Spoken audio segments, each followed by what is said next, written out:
Lit only by her tablet's light, Maren fled.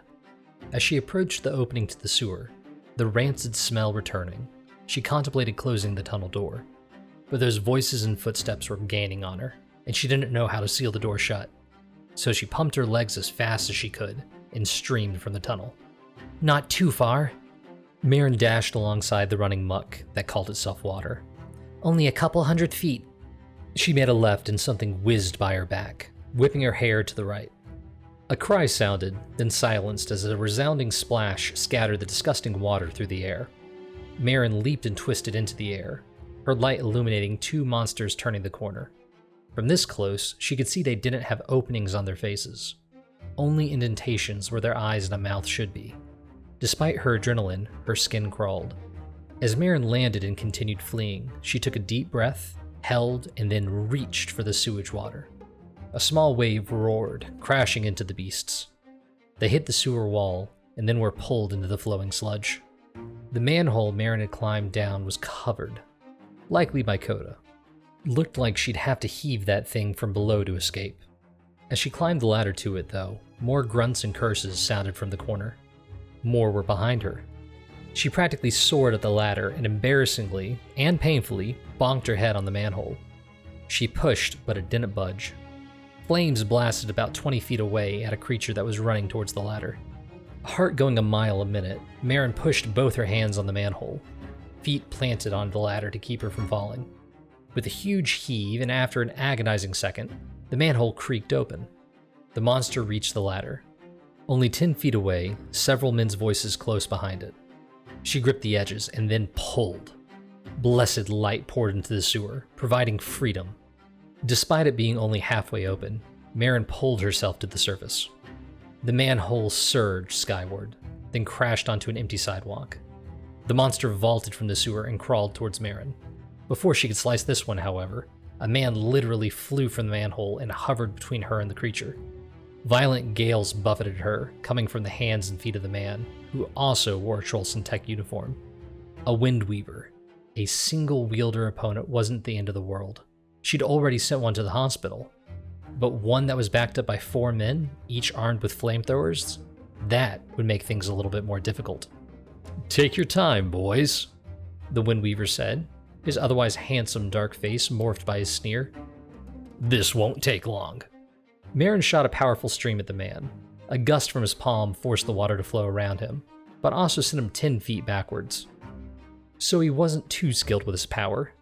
Few wielders outside of official organizations were, but what they lacked in skill, they usually made up for in violence. Maren smirked, reaching for the water that had shot behind the Windweaver. As he was readjusting himself in the air, she gathered the water and slammed it into the man's back. Not expecting the attack, he couldn't stop the little wave from dashing him into the street. Maren made to flee. Lord only knew what they'd do to her if she lost this fight. She didn't have to win, only escape. One of the men, however, was standing in her intended route. 2 more moved to flank her, while the 4th was burning the monstrosity.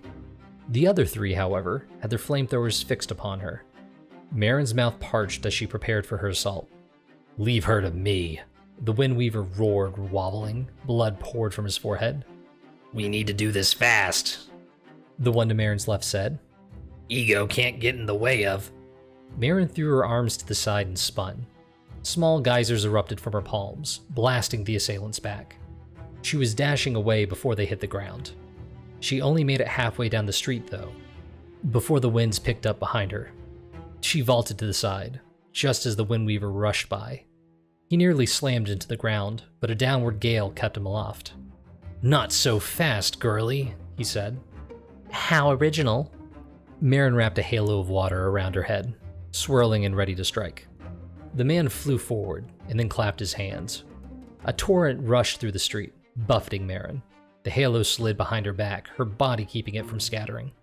Maren's shoes scraped over the asphalt, but she leaned against the wind and managed to keep her footing. The water whipped out when the wind died, slapping the Windweaver in the cheek and sending him to the ground. To her right, flames reached for her. She stomped the street and water spewed up, protecting her from the fire. Though 2 more men circled around her, one in front and the other behind. "Really getting tired of fire," Maren grumbled. Before the two other assailants could get into place, she sent a jet of water towards them, knocking them down again. But while they soared away, the last thug ran to her, speaking through a comm in his ear. All the while, the Windweaver began getting up, and Maren's mouth was practically dry. Curse it! She couldn't be reckless with her power. She concentrated a portion of her water shield. That area shrunk and then shot out in a stream, sailing through her attacker's shoulder.